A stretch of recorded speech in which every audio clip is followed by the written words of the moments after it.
Salam, selamat pagi bagi kita semua. Sekarang baik kita bertemu lagi dalam pelajaran agama Kristen. Jadi sebelum kita memulai pelajaran kita, baiklah kita bernyanyi dan berdoa. Berdoa dimulai. Allah Bapa yang kami sembah melalui anak-Mu Yesus Kristus, Tuhan dan Juru Selamat kami. Kami bersyukur ya Bapa karena atas perlindungan dan kasih-Mu tetap kami rasakan pada pagi hari ini. Di mana Tuhan kami dapat memulai pembelajaran kami mengucap syukur. Di dalam nama Tuhan Yesus kami berdoa dan mengucap syukur.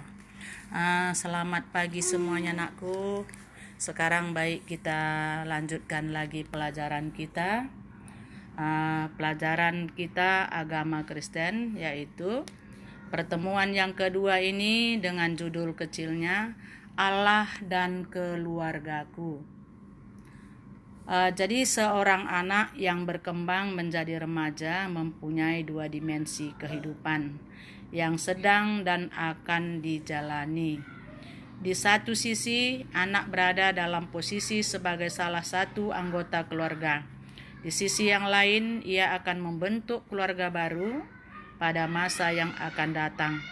Oleh karena itu, seorang anak perlu disiapkan sejak dini melalui berbagai pengalaman yang diturunkan dalam keluarganya.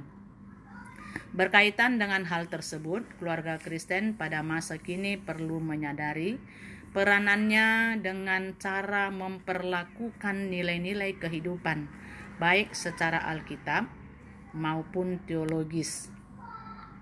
1.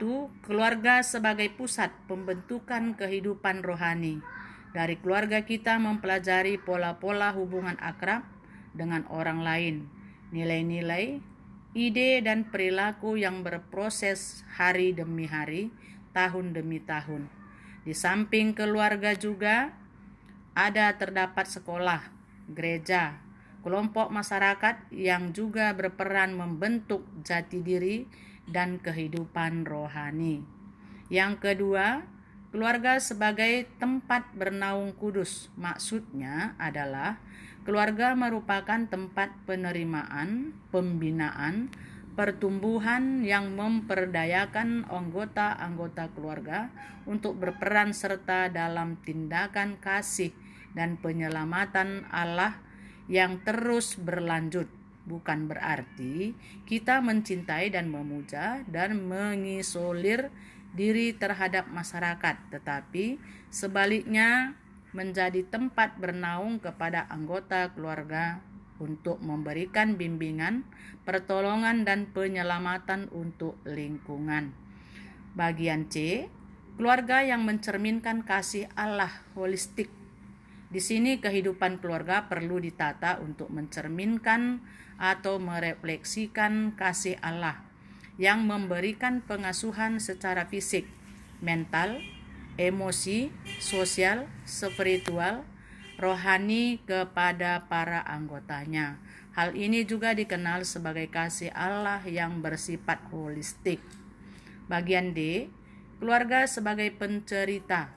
Keluarga adalah pencerita yang alamiah di mana orang yang lebih tua, contohnya kakek, nenek, ayah, ibu, adalah pencerita utama untuk menceritakan karya-karya Allah di dalam keluarga.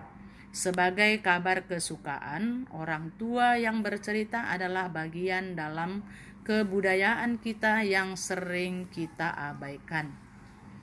Yang kedua, judul kecilnya yaitu melibatkan Tuhan dalam kehidupan keluarga.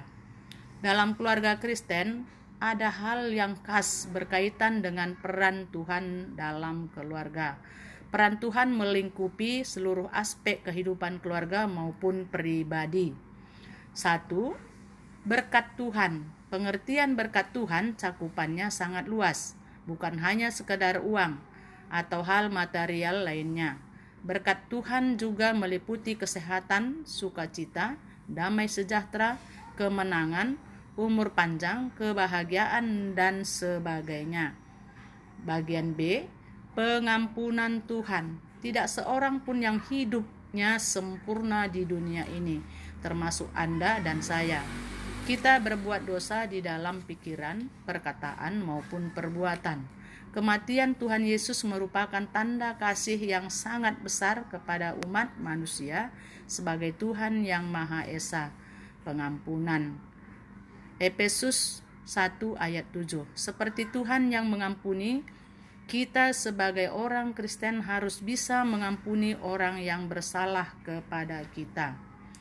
C. Pembaharuan oleh Tuhan. Pembaharuan oleh Tuhan sering disebut juga dalam kekristenan sebagai hidup baru. Artinya, manusia memulai kehidupan yang lebih baik dan berarti di dalam Kristus. Kristus masuk dan berdiam dalam kehidupan manusia yang baru, yang tidak sama dengan kehidupannya yang lama.